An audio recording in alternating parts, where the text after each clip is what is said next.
What's up, guys? This is Dave from The Disorderly. I'm joined once again by Mr. Andrew Volpe. We're also joined by the lovely Ash.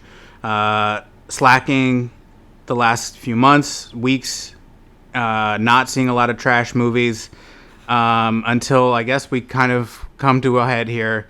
You know what I mean? And as we talk about the Harley Quinn movie, it's called Birds of Prey. It's called something else. Mr. Andrew Volpe, can you recite the actual name of this?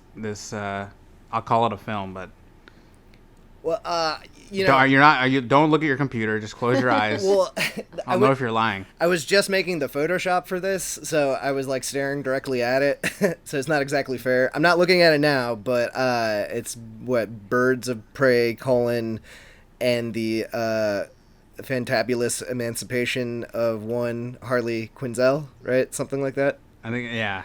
I might have switched a word or two or something like that. But yeah, so what is it now? It's just Harley Quinn : Birds of Prey now, right? No, so apparently AMC AMC relisted it or retitled it so that you could find it easier online if you want to find it to purchase it if you're like an AMC Stubs member or something like that, as a frantic attempt to get people to come watch this movie, I guess. So, yeah, Ash just pulled up her AMC Stubs, and it's listed as Harley Quinn : Birds of Prey. So, yeah, I think Warner Brothers says that they didn't change the name of the film, and then, someone was saying that Warner Brothers was running around, like, begging people to, like, help the SEO or something for their listing names or things like that, so... When we bought the tickets, it was Birds of Prey and blah, blah, blah, blah. And the fantabulous nonsense. Just call it the Harley Quinn movie. That's the only thing that's the main sell. Well, why don't they just do what movie theater marquees always do, which is just, they don't get into the nonsense. They literally just put whatever is going to be the most, like, Star Wars. That's it. You know what I mean? Like, yeah. What's getting asses in seats, right? Yeah. I think it's out of laziness, but it's also like the most. We don't have a ton of space to write. Yeah. Exactly. Right. So it's like just.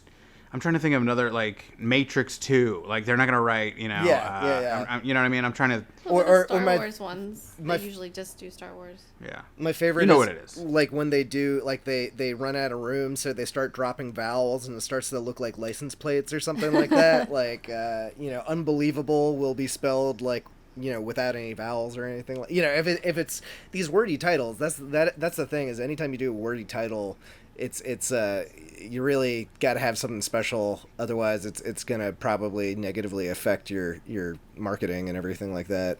That's why everything these days is short and sweet, or the Fast and Furious movies. Not this one, I guess. Yeah. Yeah. So they really broke the mold here. People are freaking out. It's bombed pretty bad. It made a lot of money. Well, yeah, it made a lot of money, but for me, certainly.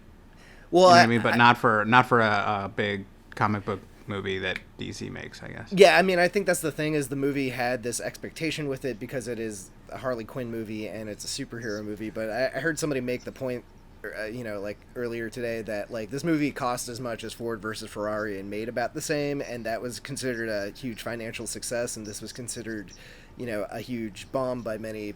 And I agree, it's like expectation is a big thing, but the movie didn't cost a ton compared to what most superhero movies cost. Yeah. Well, it still cost like $83 million or something like that. I think the budget is still... If you can do a superhero movie under $100 million, that's surprising to me these days. If it's like a big budget mainline, I mean, I guess like Joker's the other big outlier, because how much did that cost? Like $40 million or something like that. Yeah, I mean, that movie was shot in like an apartment. I mean, and that was the selling point, I think, too, is to do it all indie style and shit. Yeah, but I mean, I think reports, I think Variety says they need to make 250 to 300 million to break even.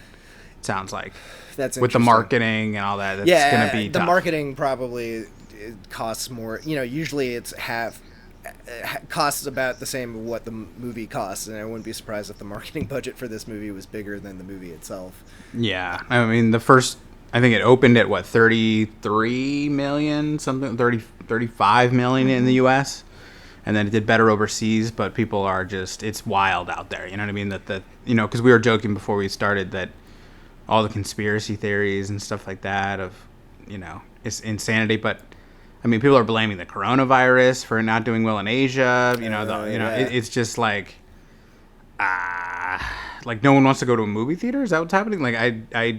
Yeah, I mean, it probably isn't helping things, and just in general, like the year's it's still in the dregs of the year. There's not much to get people out these days. I think maybe the end of the month or come March, things will get rolling again. But yeah, it's weird. I still feel like I'm finishing up 2019, especially since the Oscars just came and everything. Like there really hasn't been that much in theaters since the year has started that's piqued my interest at all.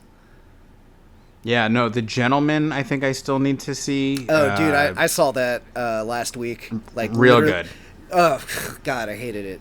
Okay. Yeah, it was literally, I haven't had to do this in a while, but it was one of those things where I needed to get out of the apartment to give my brother, who's my roommate, some space with his girlfriend. All right. So I literally just went to the theater and saw whatever was playing that was still before the theater closed, and it was The Gentleman. And the entire time I was just thinking oh man, Guy Ritchie, how far you fallen. It actually made me question if Guy Ritchie ever had it, because I kind of have a theory that Matthew Vaughn, in my opinion, his only two good movies, and this, pretty much everyone says this, is Lock, Stock, and Snatch.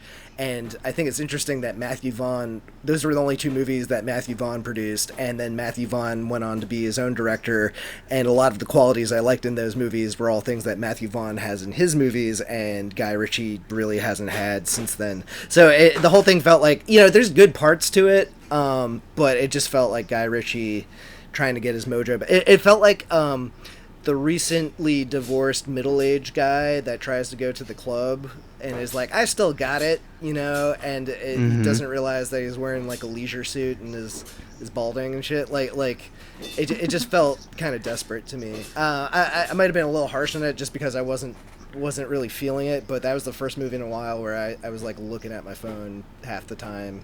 Jesus. It's like a movie that's made to be watch on TV, though, because the thing is there's enough interesting stuff in it to enjoy if you're not fully paying attention to it. You know what I mean?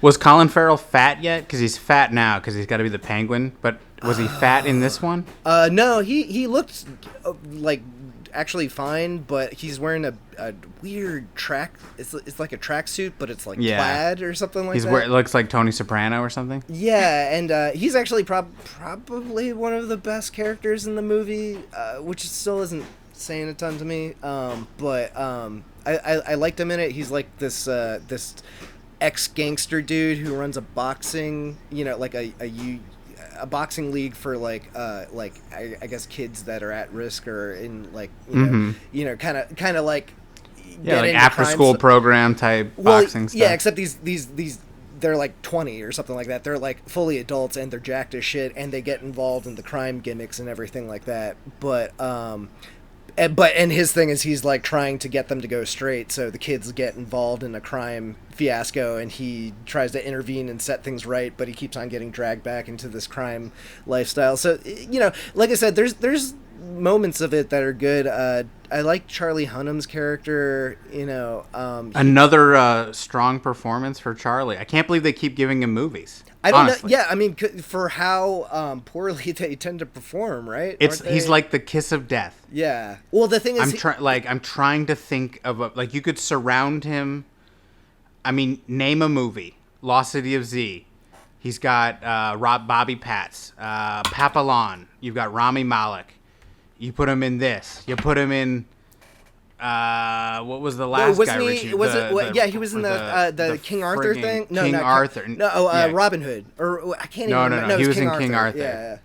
But did Guy Ritchie do both of those? Yeah, and that was a huge bomb. Oh my god. That's the thing is Guy Ritchie did the thing that every director seems to be doing these days, where you have a couple of bombs and you got to sell your soul to Disney and do a fucking Disney remake. So he did Aladdin. Well, is Aladdin the last profitable movie he probably made? Ooh, yeah. I think that's the one profitable movie he's made. Like, I'm amazed. Well, that and the Sherlock Holmes movies was, I mean, they're got to go back to that well pretty soon. And here, Robert Downey Jr. apparently wants to for some reason. No shit. But He probably wants to get that taste out of his mouth. Oh God, it's just Biggest bomb of the year, I think, right? Already, the year's barely started. But Doolittle, I guess, still counts as is that 2020? No, that's 2020. But that was buried right at the start of January because people knew that was a stinker. Oh yeah, we'll see. But hang on there, hang in there, Robbie. Yeah, hang on to your bomb. I think he actually went and shot a scene for Black Widow just to kind of, he knew he needs some positive press to counteract this.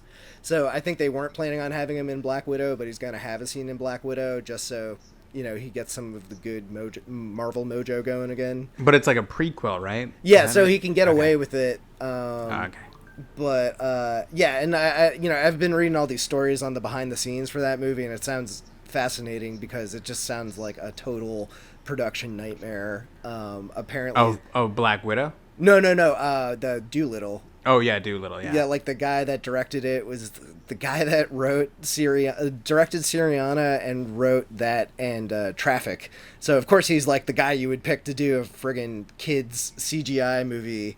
And they were saying. Well, it's the first time he's ever had special effects or something in a movie, right? Yeah.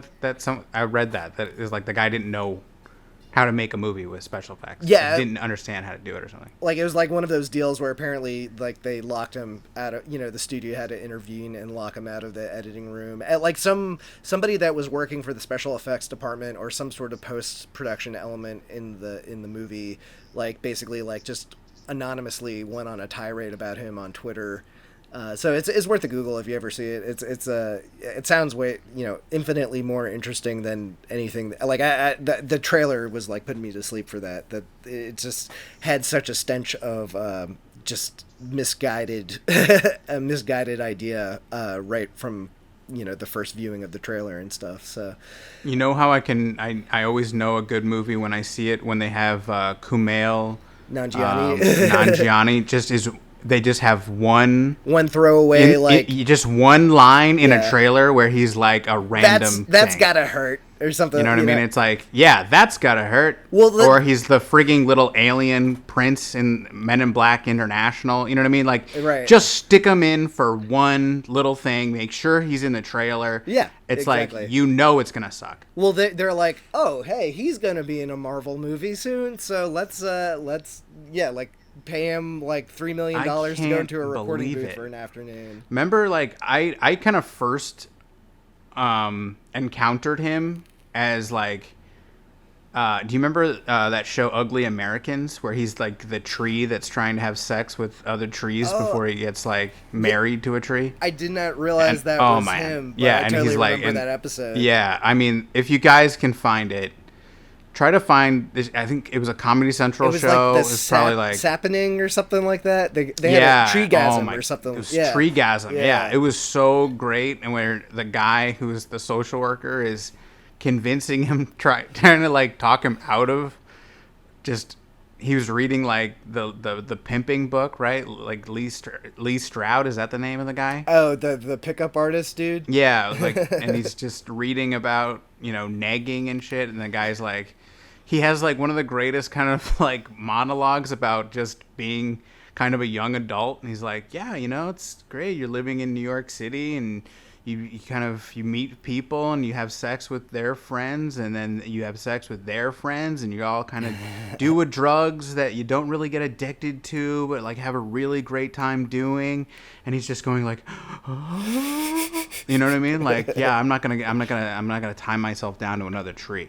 But anyway, that was my favorite of his characters. You know what I mean? When he was more of a voiceover guy, Yeah. On Bob's Burgers and stuff like that. Now you'd always recognize him when he popped up in things. Right. And yeah. I mean, I'm happy for him that he's now we can't. He's everywhere, right? But I'm just. It's interesting because this is the Chris Pratt thing, where it's like he's this funny, quirky guy that's known for popping up in other movies as the comic relief, and now, like, have you seen him lately? He's like, Thor ripped. Yeah, now. Why did he do? Well, it's like, I guess it's funny, but like, when like a funny guy, funny guys like get themselves like fit and attractive and everything like that, then Will Ferrell even always said that he like always kept on a beer gut, because when he started to lose the weight, people thought he was less funny. So it's interesting. Yeah. Like, well, it worked for Jonah Hill. Right. Well, Jonah Hill goes back and forth. He's crazy. I gotta talk to him. I have friends that know him and stuff like that. I live in Los Angeles, Southern California. People, I'm I'm friends with a lot of very famous people. Yeah, I was gonna say they're all just very well connected. You guys go to the same Eyes Wide Shut parties and stuff, right? No, but like I'm like, I want to reach out to him. I just want to talk to him. I just want to, because he's starting to train jiu-jitsu now, and he's trying to do this stuff, and I'm like, listen, man, we gotta pick a direction and stick with it, dog. You know what I mean? Like, we gotta figure this out. I mean, it just seems very unhealthy. It's like I just don't want him to be. I'd rather find a happy medium somewhere between the baseball movie Moneyball and 21 Jump Street. You know what I mean? Where it was just. Like he looked like. I have a joke, but I don't want to say it. It's offensive. Well, I don't know. With him, any big guy that loses a lot of weight really quick, like I noticed it with him and Anthony Anderson and all these dudes. It's like, even if you look really good, you kind of get like a lollipop head a little bit. Like your head the fat head is the last thing you lose, I think. Is it? Okay. Do you ever lose it, or like? No. Yeah, like that's you the just thing. have a fat head.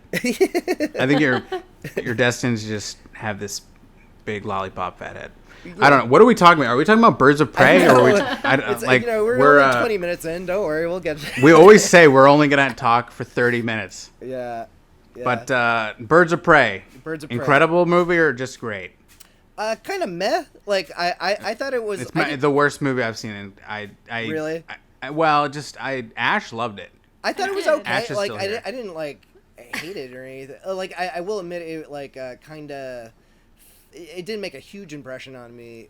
But the thing is, I kind of was once again going back to expectations. Like, I had very I don't know if everyone else is at the same mindset of me, but at this point in the superhero, soup that we're in, I kind of just went in with no expectations and mildly enjoyed it. Yeah. But so was this like the worst thing? This is like worst thing you've seen all year, or? No, I think I was really disappointed, and I just want to comment briefly that if you can hear my cat yelling in the background, it's because we sequestered him because he can't be trusted around dangling headphones and microphones and things like that. So he's being sequestered right now against his will, and he's protesting by trying to flip over his placemat where his food is, and just basically trying to cause any kind of ruckus he can. So if you hear a cat panicked screaming in the background, it's just him. Sure, it's a cat, right? Okay, right, yeah, whatever you exactly. say, Dave. Yeah. But no, like I would even go as far to say I enjoyed the first act, and then it just kept kind of going, and then by the third act, I was like, I was checking my watch a little towards the end too. Yeah. And yet, so I almost fell asleep, and that's something I reserve for very few films. Right. Like I could see it too. I agree. I thought there's certain things like I think this has been touched on a lot, but like the movie, even though like it's clear what in general, I think there's like some things like. I knew what the movie was going for usually, but I'd say about half the time it does not achieve it. An example, and one of the bigger flaws in the movie, I think, is like the structure, which is like, they're trying to have the Harley Quinn unreliable narrator, jumps all over the place. Okay, we're gonna put you in the middle of things, and then we're gonna rewind and then fast forward, and like I got what they were trying to go for with that, but it made a very simple story, like kind of unnecessarily confusing pretty much from the jump. And then there's other things like character stuff, like oh, you didn't love Ewan McGregor's weird, effeminate, weird, like closeted, black mask? Yeah, like I thought that I didn't know. I mean, he's what they were banging going Mr. for. Zaz. Yeah. Well, so that's the thing. I thought Clearly banging Zaz Mr. was Zaz. good and everything like that. I hated but this take on Zaz. I love Zaz. Right. I'm a Zaz man. You're Zazistan. You know what I mean? Big fan of the Zaz, and just I hated this take. You know, he's like a greasy, like low level mob hitman to me.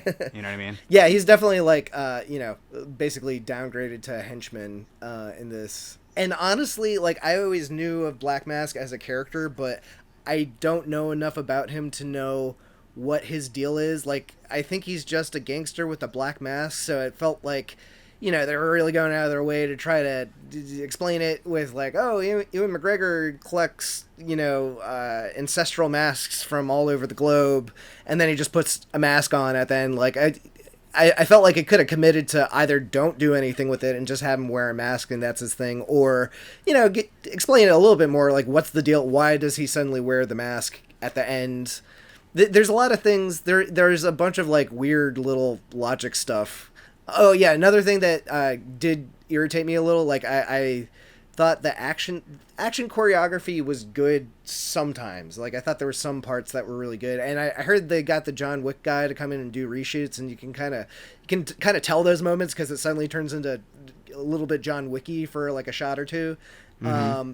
But like, it killed me that, like, you step into a police station with a beanbag gun and every single cop does. It's like they're standing there for like 30 seconds before one tries to draw their gun as she's like about to hit him in the head. Well, that's white privilege if I've ever seen it. Well, like, that's the thing is, like, I understand, they're, they always do that in these movies, but I felt like you could have why sold didn't me she a just little kill bit more. everyone? I don't understand. Well, just they're trying to make her all sympathetic now. They're trying to make her a hero. But she's like killing, like she broke that poor gentleman's legs horribly. But he was a gangster. See, that's the thing is she only kills other. He bad got a guys drink in this. spilled on him, and then he yelled at her, and then He was the driver. Yeah. right. But what I'm saying is, he's not like, we don't see him like molest a child. No, I agree. He literally gets a drink spilled on him, and then says, "Sit the fuck down" or something, right? What does he say? Yeah, something like that. Quiet Shut down. up and sit down. Yeah, or something like that, and then he gets murdered. Like his legs Yeah, get broken. I mean, and that's the thing is, like, I think you're right. I think the movie wants to do that because that is her character. Like, she doesn't give a shit if you're really a good person or not. Like, she'll kill you either way, and that's kind of like more her vibe in Suicide Squad. But I think the movie kind of wanted to have its cake and eat it, so it's like, oh, cool, holy shit, she just broke that guy's leg for saying something offhanded to her, and then it's like, oh, never mind, it's fine, he's a bad guy. Like, I hated that when she walks in, and I know it's torn from a comic where she goes in and then rips open her trench coat and she's got all the guns. It's in some comic. I mean, I understand that, but like, that was one of the cringiest scenes in anything that I've seen in quite a time.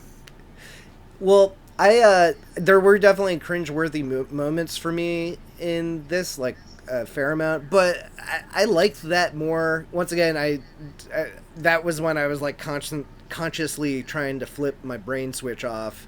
And it was like, okay, because like I was like, okay, this is the part from the trailer where it's all the colored powder, and like I basically tried to just enjoy it on an aesthetic level, and I think that's probably like the movie honestly wasn't as like visually cool as I was hoping for, but I thought that was one of the prettier looking scenes. You know, like was it just me? Like, I felt like the sets were a little underwhelming. Like a lot of the movie is like in warehouses that are dimly lit, right? Yeah. Well, it was all shot in Los Angeles because they got a tax credit. So they were going to do it in Atlanta, but then they did it in Los Angeles because they got a tax credit. So I assume it was all just shot in warehouses and movie sets. And Or it's like in an alleyway or something like that, which is fine, but like it all started to feel like it was shot in the same alley. There's like 4 or 5 action scenes that feel like they're shot in almost the same alleyway.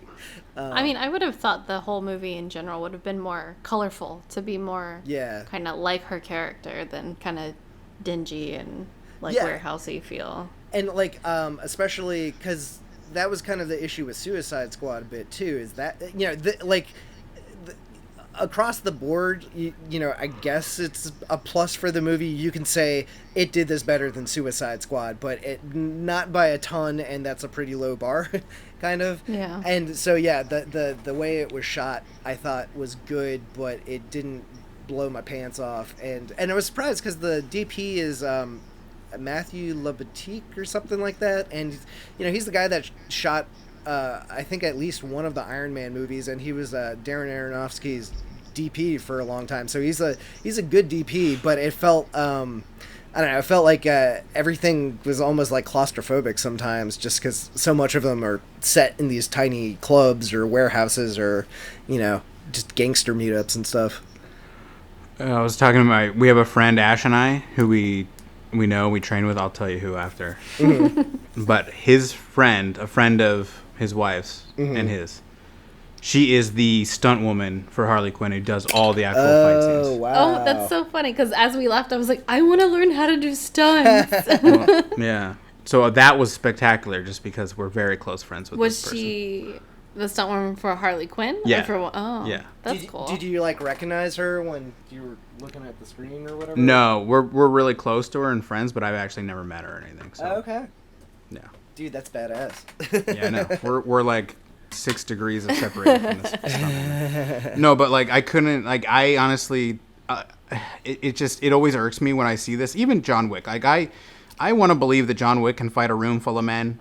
But man, when I'm watching, I just don't understand. You know what I mean? It's like, it's just, no one, it's not a sexist thing. People cannot fight other people. It's like one a weight, versus, weight class you can't thing, do right? it. Yeah, you can't do it. Yeah. So it just, I don't know. I don't know. It bums me out. It's a weird thing. I want to believe, like, I want to believe the lounge singer can, like, hand-to-hand combat, like a room of people. Mary, what's her name? Winstead? Right. Mary Elizabeth Winstead? Yeah.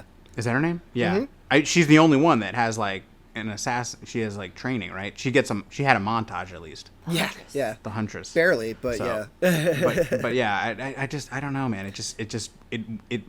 You cannot suspend the disbelief in Nah, that. Yeah. No, I get it. just, I mean, it's like a little bit of a physics thing too, and I think they try to. You know, they always try to compensate, at least with the Harley Quinn stuff, they always try to compensate with it, like, oh, she's super acrobatic, and... Right, wasn't she a gymnast or something? Like, and she does, like, splits, and she kicks a guy, like, punches a guy in the nuts or something. Like, there's fun things you can do. Well, yeah, it's a weird thing. Well, the big problem with all of these across the board, and this is with men, too, this is, like, kind of the big problem with, like, hand-to-hand superhero combat things, is all the goons, it's like you face off against 10 guys, and they all wait to take their turn to fight you one at a time. Right, you know we talked about this in the car. Yeah, you know, they're very polite. Yeah, no one. That's not how the real world works. Right, and of course, you just have a group of guys holding tackle guns, and they're not doing anything. You know, but that's the thing. You know, even when you go back to the Nolan movies, that's been the issue too. And the other thing too is, like, if they cut to a wide, it would look so weird because you'd have just a circle of big buff, like, you know, goon standing guys there. Yeah, it'd be like watching. You ever see the original Old Boy, and they have that scene? Yeah, where he goes to the hallway and everything. Yeah, and, but that was so badass because you understood why, and it takes balls to, like, show you, like, kind of reveal the artifice of things and stuff like that. Mm-hmm. So I'm not gonna lie, I would like to see, you know, more superhero movies take that risk. I think I only watched the first 2 episodes of it, and I didn't really like it, but I will have to admit that Daredevil show that was on Netflix had a pretty good scene in a hallway that was like a one take that was, like, you know, I believed the choreography and everything. I think that was the same dude, too, doing the choreography, but... Find the guy who did Ninja Turtles 2, Secret of the Ooze, when they have... Raphael get the, you know, they discover him in the junkyard, basically spying. Yeah. And they just tackle them. They just lie on top of them and they get them. Yeah, yeah. You know what I mean? Like, that's fighting. You know what I mean? That's how it goes. Just if you see a Ninja Turtle, you just 10 people just sit only on a turtle though, right? Not yeah, it only works against Ninja Turtles. I mean, they get can't them on really. his back. Yeah, they can't get up. Can't flip over.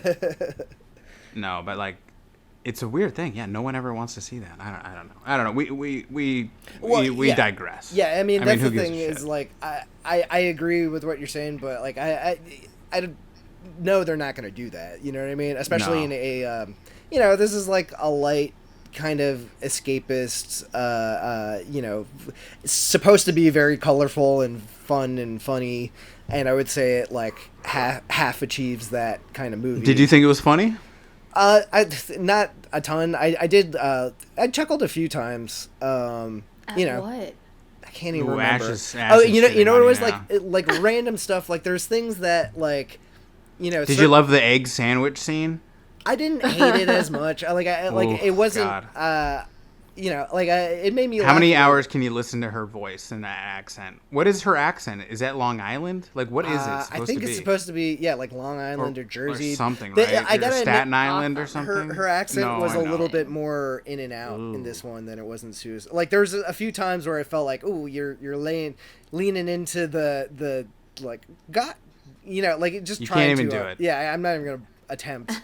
But, like, there's a few times, like, once again, she is the best part of the movie, and she is fun to watch and charismatic, and it's it's an easy character to like. It's like Deadpool, but yeah, there's definitely certain times, especially in the voiceover, where it felt like I might have like gone for another take on that or something. Like it just felt like a warm up or something like that.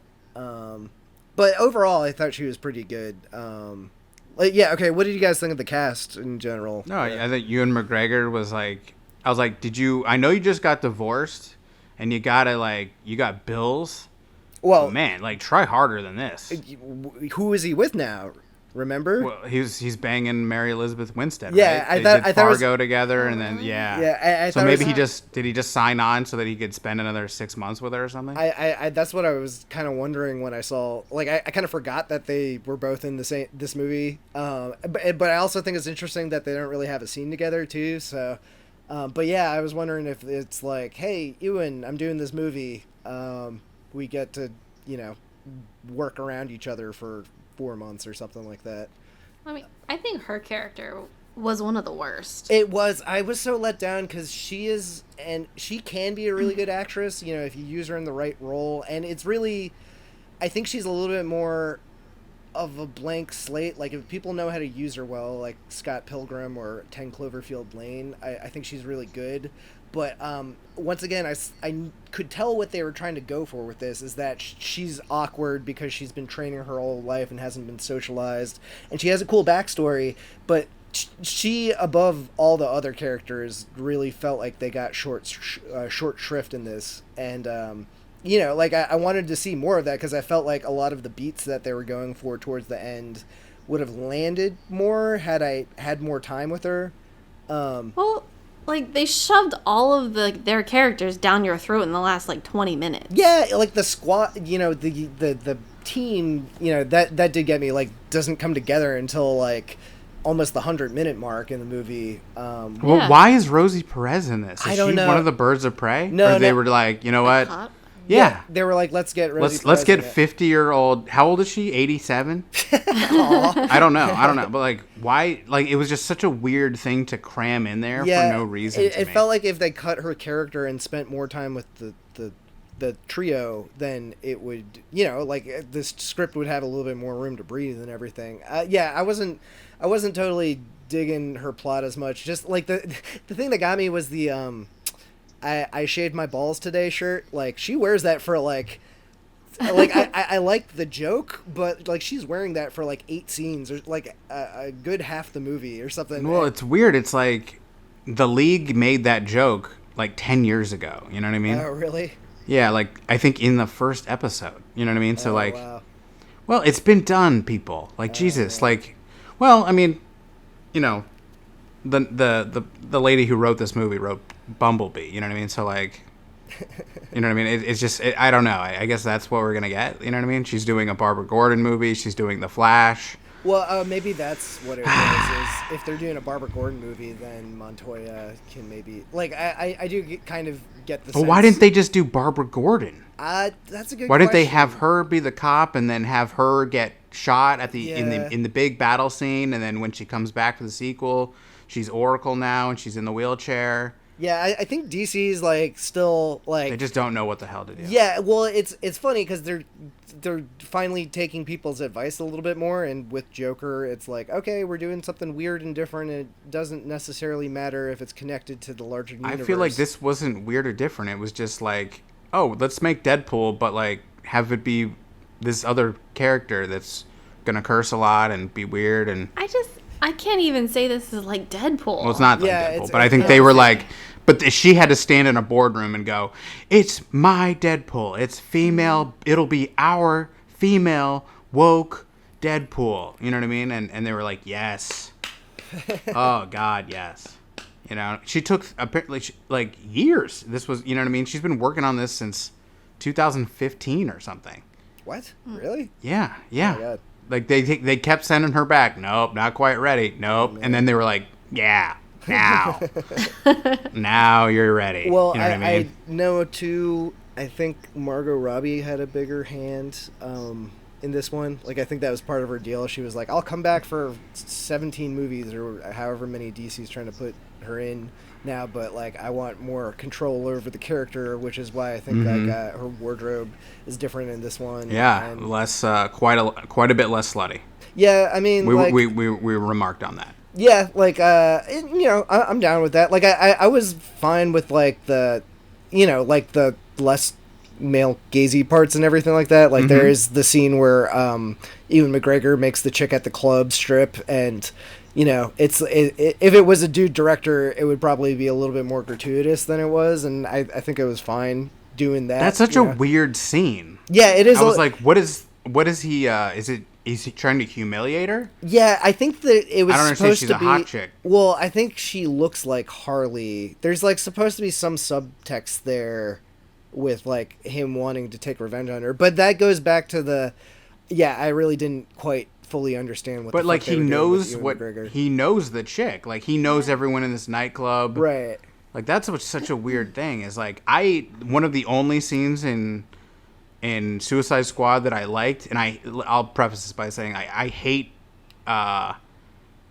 Jared Leto's like the Joker acting thing? In this scene. Yeah, like but the nightclub scene where he kills Common or where Common is talking about, but like the way that Ayer like shot was moving, I like that like part I too. love like how he did that scene. Yeah. I don't like Jared Leto's acting in that scene, but like that was a interesting look at what it would be like if the Joker were real and it was at a nightclub and like how he would be treated. Like he did feel right, like and everyone's kind of scared of him. Yeah. No, I agree. I like that part of, you know, there's things, you know, I agree. Suicide Squad is not a good movie, but there were moments in it that worked. And it's funny how them having to kind of like pick and choose what things to go with. It's so funny just to see like, you know, Jared Leto's Joker is such a question mark now. It's like, okay, cool. We can't show him in the movie, but he's going to really, you know, he's plays a big part in the movie. Like, how many times does everyone say, like, Mr. J, but you never actually see him aside from, like, a cartoon and a drawing and stuff like that? Because they kind of show him from behind, right? When they were, like, tattooing the guy's face. For, like, half a second. Yeah. But I felt like even that, like, same thing, like, you should have gone a little bit more or a little bit less, because having, like, a fifth of a frame of the back of not Jared Leto's head in a movie is just... It just feels like you're not sure what to do with it. No. But well, did you like the MacGuffin of the diamond and the pickpocket girl? No. Well, the pickpocket thing, like, it made sense. Like, okay, you're getting the little girl character, and like, you know, it's not exactly new, but the idea that it's a diamond, yeah, it's a dumb MacGuffin, but. They always are. No, it's a special diamond. It has special stuff encoded on it. Yeah. And the whole, I wasn't, you know, the one thing, when the girl swallows the diamond in the movie, I'm always like, especially a diamond that size, it's like, you're gonna choke on, you know, like I want to see that. I wouldn't want to poop out a normal small diamond. Oh no. I've heard they're sharp and jagged and hard. Yeah, like you know, them giving her X-Lax and everything. It's like, no, you got to take that girl to a hospital, man. That's like that's gonna be, you know, in one of those coffee table books where they have X-ray photos of things people shoved up their butts or something. You know, like that's, you know, we're gonna be right up there with them.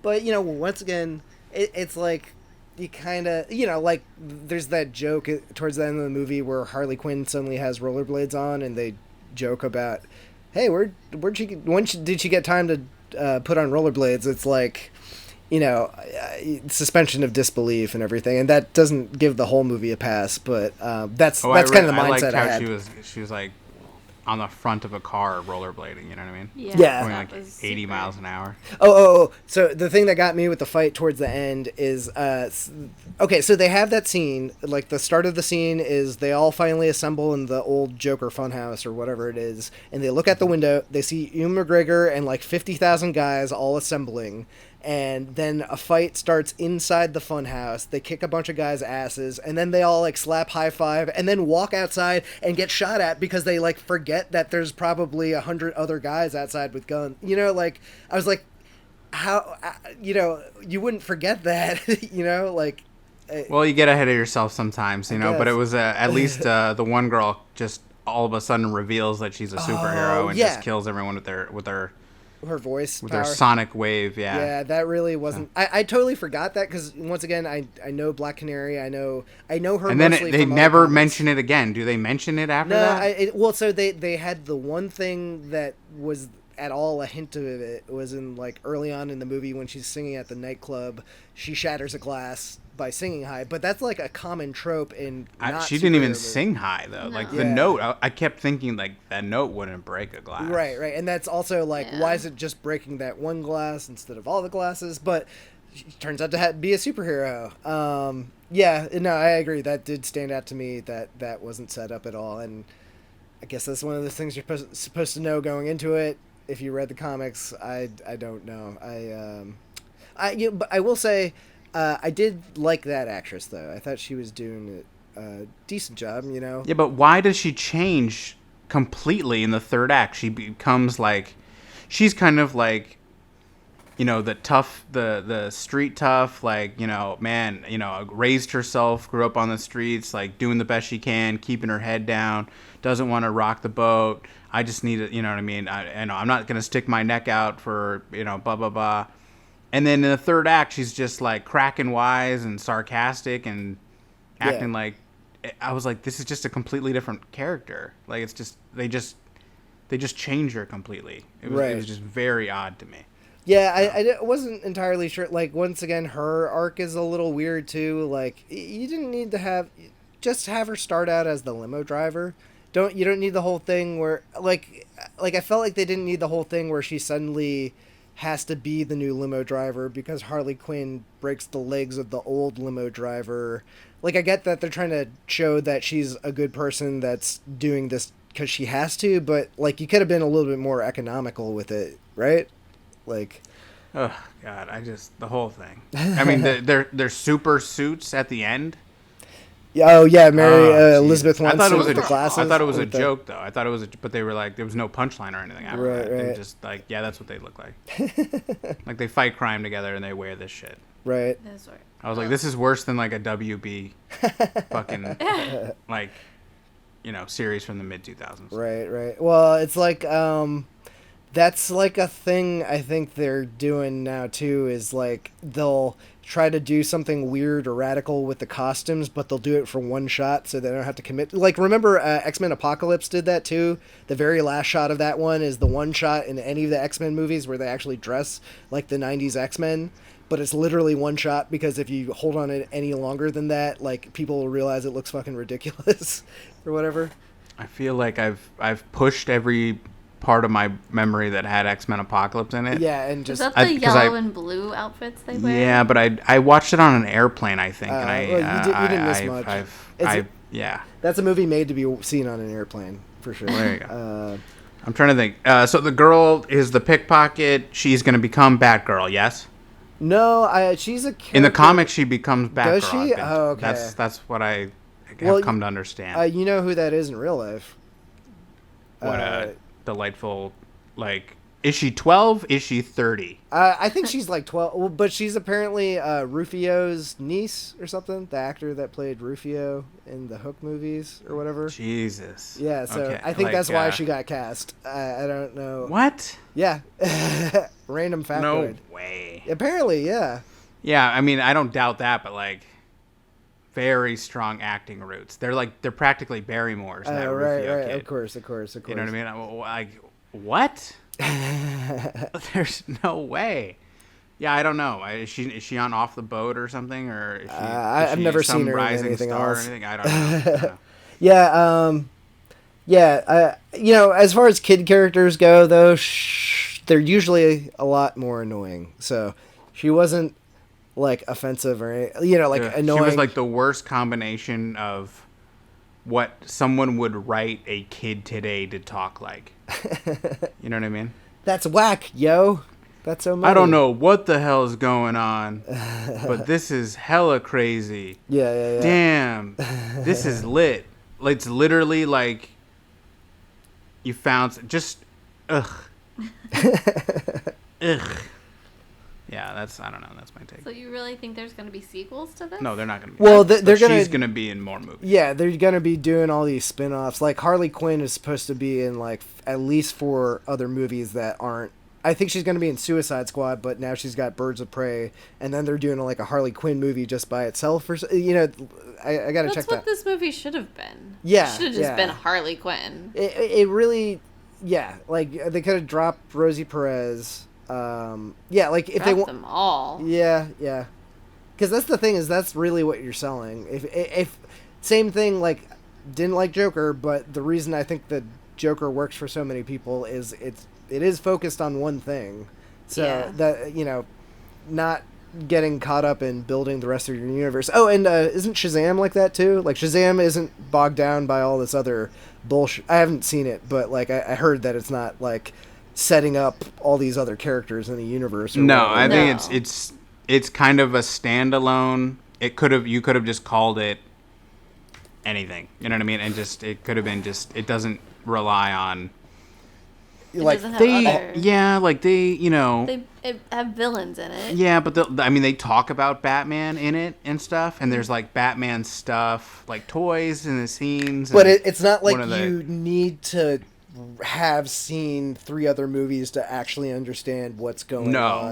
No. There's nothing like that. There's a kid who's like a big fan of Batman in the film, but he's and then the kid who becomes Shazam is like not impressed with Batman, so ironically he becomes a superhero, and then like the little best friend is like obsessed with superheroes, so he's an expert on superheroes. Oh right, so he helps him become one, or how to. You know what I mean? Like the kid is a Martian or something, doesn't understand the concept. Like, but yeah, that's basically it. It's a like kids fun. It's like basically if a movie can work on its own. Like I'm curious if this Disney Plus era being ushered in might actually be good for this sort of model of universe building that all these Marvel and DC are trying to do, because. It makes sense to leave Easter eggs like that in a 1-hour show that you have like 10 episodes of, because you can set up, you have more time to let everything breathe, and you can do all these things that you're trying to achieve rather than trying to cram it into 1-2-hour movie or whatever. It's just like, it's like forgetting what a movie is, right? Like it's got to be a full experience with an arc, and you have to feel satisfied at the end, like, oh, I just watched a complete story, not part 1 of a 15-part 10-year anthology or whatever, Yeah, I don't know. Yeah, I'm. It's weird, like doing the research and looking into these, and like the thought that they wanted like Penguin to be in this. Oh really? But they decided like, no, let's pull him out, put Matt Reeves, like give him to Matt Reeves. Matt Reeves won't fuck this up. So what do you think about the Matt Reeves movie coming up? I'm kind of curious about it. I mean, let's get fat I'm down for fat Colin Farrell. Hey, man, it's a murderer's row of character actors. I mean, you got fucking McConaughey and Zoe Kravitz. And what is McConaughey doing in this? He's Two-Face. Oh, no. Yeah, I think they're doing, like, I'm curious if they're going to do, because they always said when Matt Reeves has been trying to do a Batman movie since Affleck was with it, like, he's been trying to work with them for 5 years, and they always rumored that it would be something closer to the Arkham Asylum games or something, where it's like... Yeah, I love those games. Let's do it. Yeah, like, I think that would be great, and that would be closer to working on its own. Like, I think you can have a bunch of characters in a setting like that. Yeah, but so the other thing I heard is that, like, there's only, like, I think they just started shooting it, so all the rumors are vague, but everyone's saying it looks like it's set around the year 2000 or something. So that might be their way to tie into...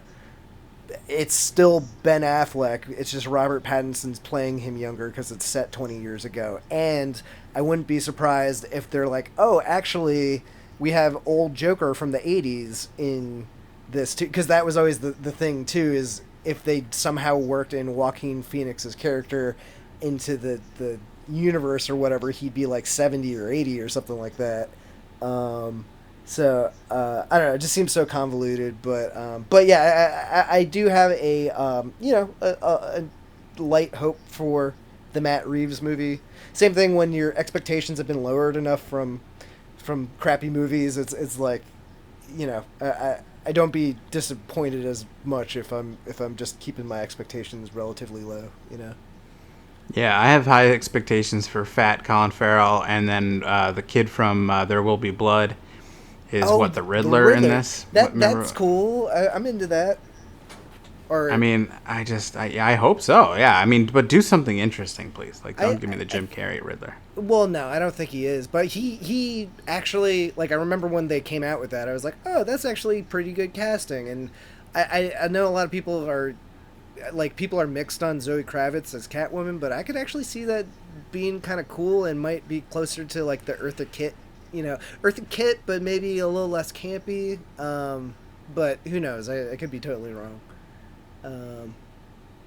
Is there any other big DC things coming out soon, or? I have no idea. I think I can't think of. I'm just trying. Is the DC streaming service still alive? Yeah, yeah. Is that what's happening? Well, I can't do any of that. I meant to say, because I have a friend who's nice enough to let me use his account. And the Harley Quinn show on that is actually quite good. Is it animated? Or yeah, it's animated. Like, the opening scene, it's not the same style as that, but it's surprisingly close. But it's weird because it's it's. I have only read like an issue or two of the Harley Quinn comic, but I think it's supposed to be closer to that in the new run, and it's very similar to the Birds of Prey plot. Like, the whole first season is basically this arc of Harley Quinn leaving the Joker and trying to, like, find her own identity and all this other stuff. But it actually works really well because it's got kind of like dick and fart humor. Like, they're really trying to push the, like, oh, they can cuss and do fucked up jokes in this, but it also has a connective story. Like, it actually, every episode builds on the next one, and things change, and the cast is actually pretty good too.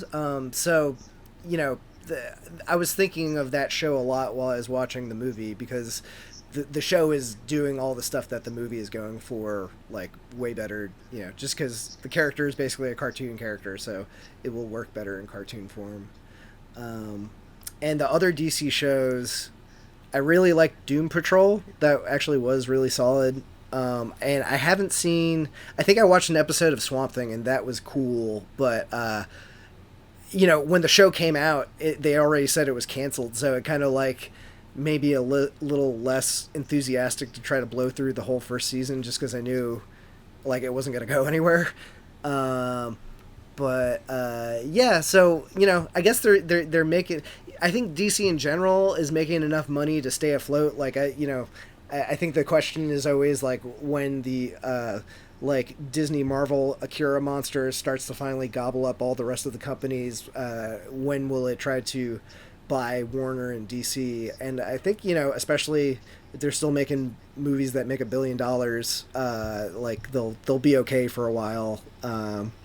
So yeah, they have a smaller audience, but I guess it's still there. So I think it's like all the same audience, but they just kind of just don't make these mega movies. I mean, like Wonder Woman 2, you know what I mean? Like, I don't know. Like, I guess I'm excited for it, but like, I'm excited for it. But what is it gonna be? I don't know. Campy 80s stuff. I'm real curious because the trailer looked interesting. I'm real curious what Kristen Wiig is gonna look like. Oh, give me that cheetah lady. Oh man, they said it's not gonna be like Crazy Cat's special effects. It's like they have her prosthetics and all that shit. Is it gonna be better? So she's gonna look like Beauty and the Beast with Ron Perlman. I don't know. It is gonna be a really hard sell. I assume because it's Kristen Wiig and because the first one was kind of like had a lot of humor that they're gonna have to be tongue in cheek about it. And I assume in general in any movie set in the 80s that is made now has like some sort of like tongue in cheek. Oh, look at the kitschy 80s-ness of it all humor. You know, like honestly, of all the movies they got coming up, that's probably the one I'd be the most interested in. Because, like, if they're doing Aquaman 2, like, you know, I don't think they're even announced doing it yet. Like, I'd probably go see it, but I'm still, like, not jonesing. Like, so far, like, most of their movies, even though if they're good, are still just dumb popcorn movies. So, it's becoming harder and harder to draw me into the theater for that, I think. Well, that's as good a place to end it, I think, as any. What do we got coming up? Are you watching Lock and Key? Are you plowing through it? Are you reading the books? What are you doing? So I am reading the comics. I was surprised because I had never read the comic before, and now that I'm reading the comic, I'm like, oh, this is amazing. So but you haven't watched the show yet? I haven't watched the show yet because I'm so busy reading the comic. So I'm going to try to. If you can only do one, read the books. Oh, really? You only have time for one, people. Okay. Anyone on Earth. Well, I can't wait to rant about how much I hate the show. No, oh, really? Okay. But no. Okay. I'm just. It's just a slap in the goddamn. It's a mollywhopping if I've ever seen one. I saw like 10 seconds of the trailer as it was playing on Netflix, and like I already was like getting a little bit like, ooh, I don't know if I like this vibes. So I turned it because I was trying to go unadulterated, but yeah, that doesn't surprise me. Go as far as you can in the books. Where are you? Are you sailing the seven seas? How are you doing this? I'm. Oh yes, I am. I was like, yes. What the fuck Yar, does that yar, mean? my matey. Yar. Yeah, I'm poor. I'm poor. I mean, you know, yeah. So no, it's like I was gonna say, like I watched every Oscar movie this year. The one that we missed. Of the 10 nominees, I'm going to give you one guess. Which one do you think I didn't make it through? Well, I mean, just... We did try. We did try, goddammit, but our ship crashed. It hit some rocky waves, you know, and it just, you know, it didn't survive, you know what I mean? So one of the 5 ships that didn't make it to America or whatever. Exactly. It's the Pita and the Santa Maria or something. But... Right, yeah. Well, so, you know. 9 out of 10 ain't bad, you know? 9 out of 10, people. What do you want? It's funny because I think that was the same for me. And I think I think it was the same for everyone. It's hilarious. But, yeah. But I'm curious about it. But I'm glad that I'm not missing anything super duper mind-blowing. And then keep in mind...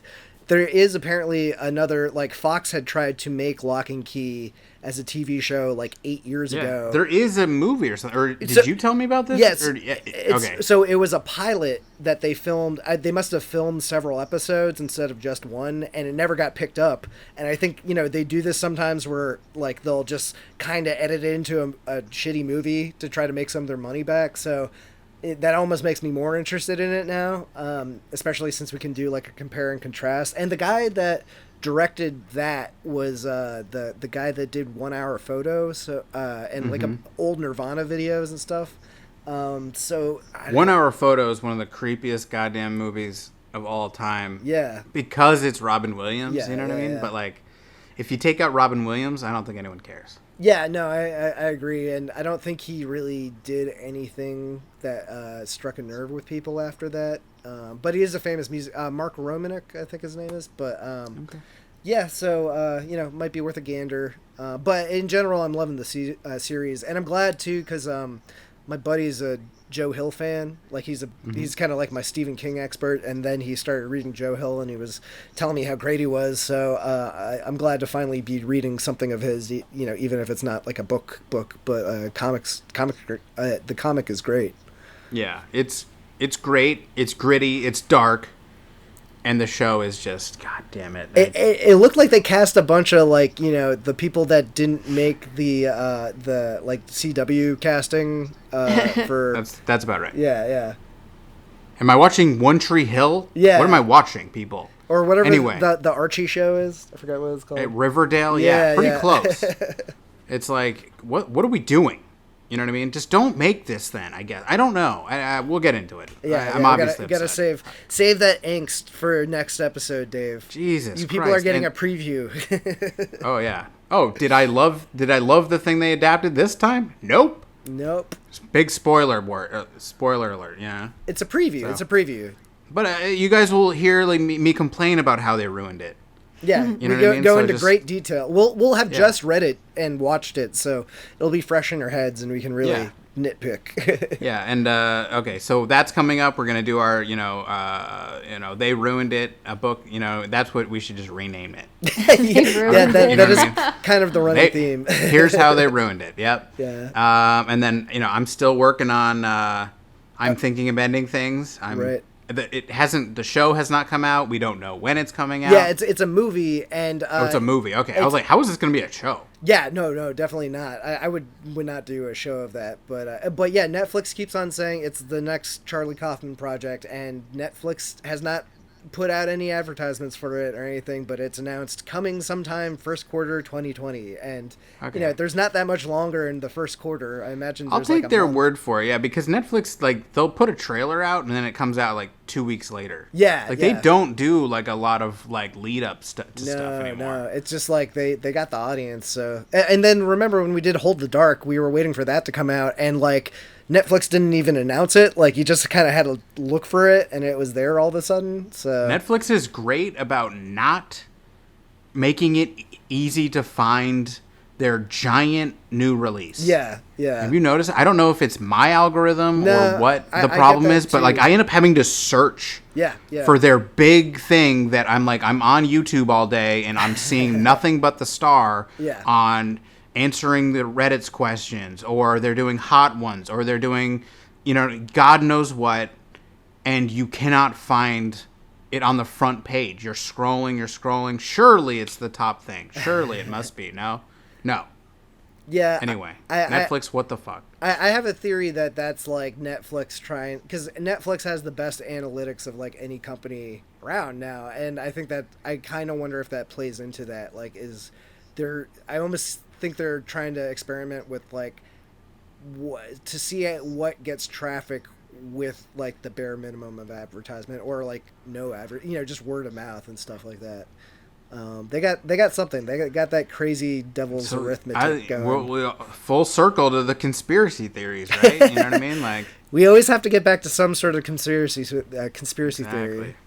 Oh man. Exactly. All right. Well, what else we got? We got anything coming out? We got any? I'm trying to think. Am I racking my brain? We didn't really talk about the Oscars. I of course predicted the Oscar winner, Mr. Volpe's beloved Hustlers. Should win for the next 5 years. Hey man, I was so. I just want to remind the audience that he had Hustlers ranked higher than Parasite in his top 10. Well, you know what? And where did you have Parasite again? I had it at number 8, and I had Hustlers at number 7, and maybe I need to go back and re-examine that. But I still loved the movie. It still made my top 10. I hope we get in a room someday with John Boon Ho, and he just bitch slaps you right in the face. No, he's gonna be. Did you see that photo where he had his 2 Oscars and he was making them kiss? He's a fun. He's weird dude. Crazy, right? I heard he was just getting hammered. Oh, well, yeah, he Oscar kept night. on saying, like, he was starting to run out of stuff to say because he came up on stage so many times. So he was like, oh, I'm going to drink after this. And then he came up on stage 2 more times and he was like, oh, I'm really going to drink after, like, so, but nah, man, I was so happy that, like, it swept and everything like that. Just in general, as long as Joker didn't fucking win everything, I was happy. But I'm so glad a movie that weird and unique got attention and love and everything like that. So I was actually weirdly pleased with the Oscars this year. I didn't watch a single second of it, but I agree. I didn't see Judy with Renee Zellweger. Yeah, me neither. But I can't believe that Scarlett Johansson didn't win. Yeah, but with the hype behind her and with either movie, Zellweger right? takes 6 years off and then comes back and wins an Oscar. That's crazy. I didn't see it either, but I do have to admit, when I was watching it, it's weird because you make those snap judgments right before they, announce who it was, and I had to admit, Those I forgot who old ass Oscar voters, man. Yeah, but she like in the one clip that they showed right before they announced the winner, I was like, oh yeah, she actually seemed like she was pretty good there. I haven't. Hey, Renee Zellweger, can you do a bitter old fading movie star? Well, you got to get the Judy Garland impression. It's kind of like. Hey, honey, come sit on my lap. I'll tell you about when I was a Hollywood star. Yeah, I'm sure that's the movie in a nutshell. Well, I gotta say, for that clip was way more interesting than her Oscar speech. Her Oscar speech was boring as fuck. Well, and Joaquin Phoenix's was weird as shit too. So I heard Brad Pitt's was weird. I didn't even see his. Yeah. Who won Best Supporting Actress? Oh, Laura Dern, right? Yeah. Oh, that was kind of nice because there was a lot of everyone was thanking their moms as soon as they went on stage. Weirdly, I thought that was great, but everyone was making. I forgot her dad was Bruce Dern. Yeah, and her mom is a famous actress too. They were both in David Lynch movies together. Thanks, Mom and Dad. Yeah, well, they're also. I get to be a movie star too because you know what I mean. Ugh, yeah, well, it's also you're growing up with them, and they're in fucked up movies. If you see, I forgot Laura Dern's mother's name, but Laura Dern is in shit. I'm having a brain. What's the movie she? The one did with Nicolas Cage. Yeah. Yeah. What is not it's one not from blue, the horror. It's not blue. Something about the heart. But it's a great movie. I'm totally spacing on it. Is it? But yeah, the mom is the bad guy in it, and she's super, super creepy, and it's just really crazy because Laura Dern was 21 in that or 22 or something, and yeah, I mean it's interesting. I can't imagine what it's like acting with your parents your whole life like that, and crazy subject matter and stuff like that, but. But I'm sure it was a very, very respectful, balanced, healthy environment to grow up in. Well, Laura Dern turned out all right. She's not. She might be a psychopath for all you know. I don't know. she's Laura Dern. She's like a little ray of sunshine. Yeah. Even when she's playing a crazy, divorce lawyer lady or something. Yeah, she was great in that. She was great, and she's. I didn't realize she hadn't won an Oscar yet. She's been great for years. So I had heard. I can't believe she didn't win for Admiral Holdo. I already forgot about that. Well, as you should probably. So, that's her only action figure, right? Or did she get one for Jurassic Park? Come on, man. She's coming back for Jurassic Park, man. I think they all are because spending all sorts of cash. You'll all come back. You just always come back. I get that sweet, sweet park money.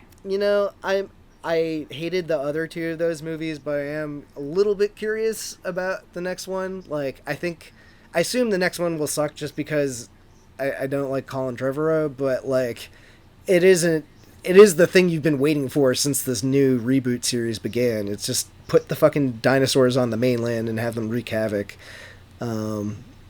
Yeah, I don't know. I guess that's not coming out for another 2 years, right, or something. Have we done a post-apocalyptic dinosaur movie? Oh, we could now. Oh. But it's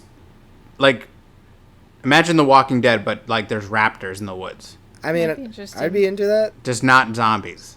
Yeah. Just raptors tearing your children apart. I'm into that. Yeah. Are they like super smart? Like, is there any... I think just regular raptors are fine. Okay. They're not like talking and like, half robots? There's like a T-Rex that lives in this cul-de-sac. Okay. He's made it his nest. All right. Yeah, you know what I mean? I'm into it. There's just like herds of stegosauruses on the 405. Dude, right. I like that. Dave, what are we doing? Write it down. Copyright it. Don't put this on the air. Come on. No one steal my idea. You heard it here first. You all are on the honor system. We will know if you sell your script before we do. I'm dying to be part of this fantabulous the system of crap. You know what I mean? There's got to be a good dinosaur script somewhere in a drawer that, you know what I mean, is just burning a hole in some studio exec's pocket. You know what I mean? I'm sure. What are we going to call it? I think you just find a guy that, like a screenwriter that needs a job and like lock him in a hotel for a weekend with a bag of Coke and say, dinosaur movie, and they will figure something out. Like, just like you just pull ideas out of a hat, like zombie, yes, literally, dinosaur, yeah, apocalypse. Yeah. Oh. It's like the South Park Family Guy manatee rig or whatever. It's just like Man Bear Pig. Well, Man no, Bear just Pig. Insert random. What's it? Oh, it's Mad Osimo. Yeah. Yeah. He's like, what if Macaulay Culkin fights dinosaurs? Yes, exactly. I'm sold. Are you kidding me? That sounds amazing. I would, as long as it's like now Macaulay Culkin. Right. I'll write the first, or you write the first 50 pages, and then I'll write the second 50. All right, but you have to write the second 50 first, and then I'll work backwards. Okay. I'll write the. You start with the ending first. Exactly, because it's a mystery too. Backwards. You have to, know the mystery. Did we not mention the dinosaurs solve mysteries? That's part of it. Well, remember that TV show Dinosaur? I'm trying to remember what it's called. Dinosaurs, the sitcom? No, please. I don't know. Anyway, it's on Amazon Prime. I'm trying to remember the name of it. Dinotopia. Yeah. No, not Dinotopia. It's something different. Oh God. There's not enough dinosaur content. Yeah, clearly. But anyway, I don't know. What are we talking about? The movie was great. We really strongly recommend you go spend your money and time on this. If you skip to the end of here, it's okay. Wait for it to come to Netflix. Yeah, Netflix is probably a good call. It's not worth $20 a piece. True. I will agree to that. It's a good HBO half paying attention to movie or something. Yeah. There you go. All right. Well, there you go, guys. That's what we think. That's exactly. Yes. All right. We'll be back. We'll be back next time. We're gonna complain about Lock and Key. We'll see other films. Keep an eye out for the Charlie Kaufman Insanity. I'm really actually interested in how they do this. I am too, especially because it's Charlie Kaufman. It could be a huge disappointment, but we'll get into it. Can I just say that the book is fairly dry for the first 80% of it? Yeah, and I honestly I was hesitant. I even suggested. Yeah, I was, because I kind of figured you were not gonna like it, but I'm reading it in a car. You know what I mean? So imagine just a monotone, right? Mid-20, a 28-year-old NYU grad student is reading me the driest book of all time. And it's just a couple having a passive aggressive conversation in a car for most of the book. Yeah, I totally agree. It's not the easiest sell of all time, but we'll see.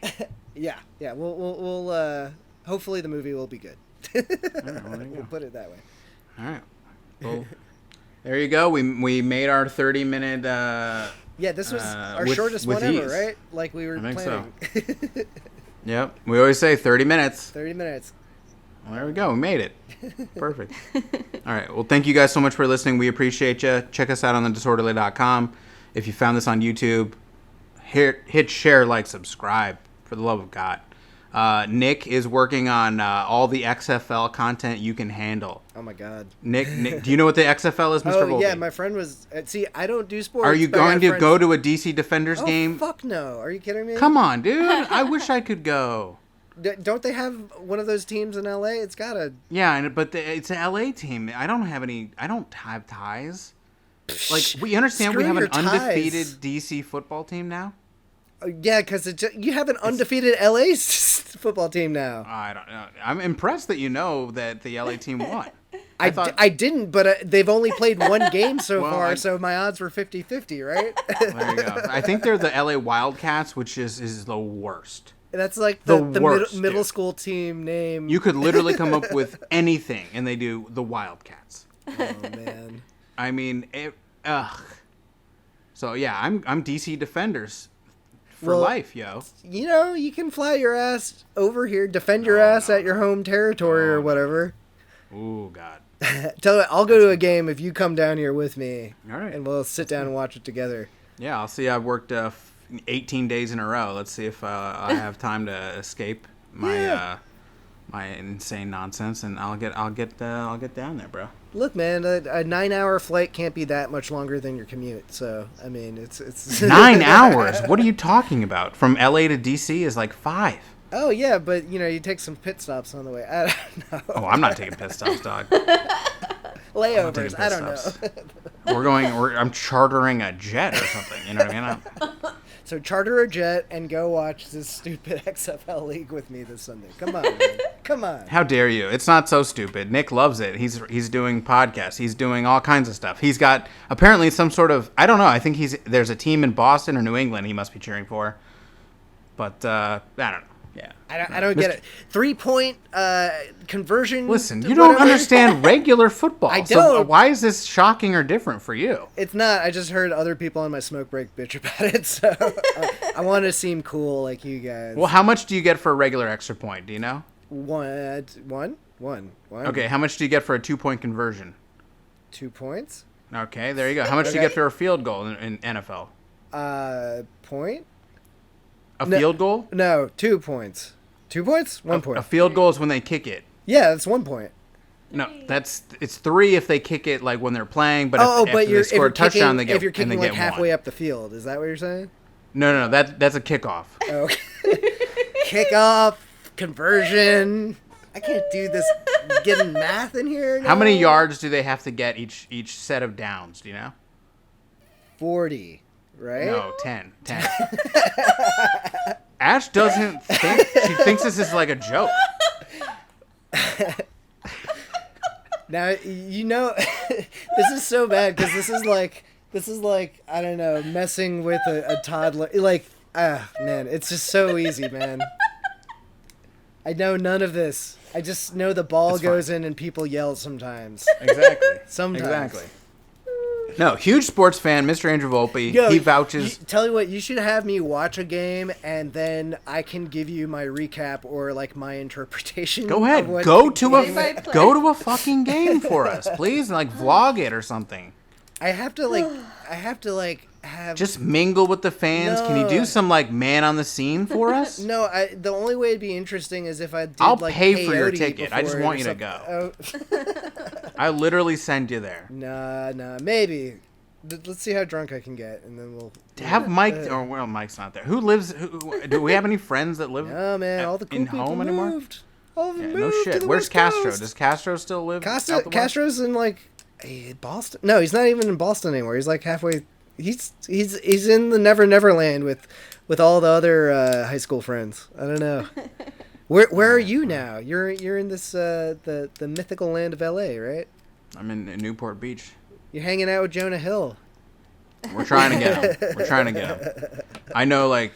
I know people that are so up their ass of just the nonsense celebrity like hipster people. I have a lot of people. I know people that are the hipster crowd of celebrities, like the Brie Larsons and the Jonah Hills and stuff. I know that end. I don't know anyone that knows like the actual big movie stars. I know a lot of like anyone that was in the house party scene of like This Is the End. I know like that people. Okay. Honestly, you know that's probably the group I would want to gravitate towards more than the. I don't know. I feel like once you start getting into the upper echelons of like, you know, the Downies and everything. Yeah, I'd hate hanging out with Keanu Reeves. Really? I always hear he's a cool dude. I would love Keanu. What do you? Okay. I can never tell when you're sarcastic anymore, dude. Jesus. You throwing football shit at me? I'm just so confused. All right, we'll let you get to bed. It's late on the East Coast. I need a story. I need a nap. Get him a juice. Get him in bed. Okay, tuck me in. tuck you in. Go read some comics. Yeah, I'll go read some comics and go to bed. Calm me down or whatever. All right. I'll dream of football. Right. XFL. Well, there you go. We're sending Mr. Volpe. He promised on air to go to the next game. He's going to film a vlog. He's going to be tailgating. He's going to be diving off tables, eating chicken wings. You name it. You expect to see it on the site. He's almost guaranteed to be at the next home game. So we cannot legally guarantee Andrew Volpe will do any of the things that Dave just said. I'll have hired goons show up at your house. Oh, like the goons in the fucking Birds of Prey movie? Because I can just beat them up one at a time, and then there you go. they'll never use their guns on me. Yeah, right. Yeah, just take their cell phones and then take a baseball bat and flip and bat them in the face with their phone. If she can do it, I can do it. You're pretty coordinated, right? I'm super coordinated. I'm as good at coordination as I am at sports. You remember when we played like baseball in Rob's backyard and we were trying to just hit the ball? Remember that? No, I probably blocked it out. I would imagine. Yeah, no. I mean, I remember all those times. But anyway, let's get out of here. Let's. Yeah, it's time for bed. It's time for bed. What time is it? 1 o'clock for you? Yeah, it's only 1 right now. All right. Well, there you go. That's still pretty early for you, right? Yeah, it's a school night. I think I go to sleep before you do, and I'm 3 hours behind. There's sometimes we do these things, and like when we're done, it's almost like fucking 4 in the morning. Like I'll look up, when we have our big ones, like, and we'll start. Not like this one. Yeah, not something this, for not really important. Not like Birds of Prey. We did. To be fair, probably only 40%, 30% of this fucking podcast is about the movie. Oh yeah, as it should be. You know what I mean? Like, right, you gotta, right. Oh man. But anyway, there you go, guys. Thank you guys for listening. Keep an eye out for Mr. Andrew Volpe. He'll be at Audi Field this Saturday. He's gonna watch the DC Defenders take on God knows who from Tampa Bay, like Tampa Bay Vipers or some shit. Wouldn't it be great if they were also named the Wildcats? Just like every team, they're all the Wildcats. You're the red team. I'm the blue team. I think the DC team is red. Make sure you wear red. Do you have any red clothing? I do not. All right. Well, you're gonna buy some. You're gonna cover yourself head to toe in DC Defenders gear. Can I just get a Caps jersey and cross it out? I think that's fine. Honestly, Defenders? Yeah, you're fine. Okay, you know what I mean? Okay. So, but he's gonna have a blast. You guys will be able to check him out. It'll be great. He'll document his whole game day experience.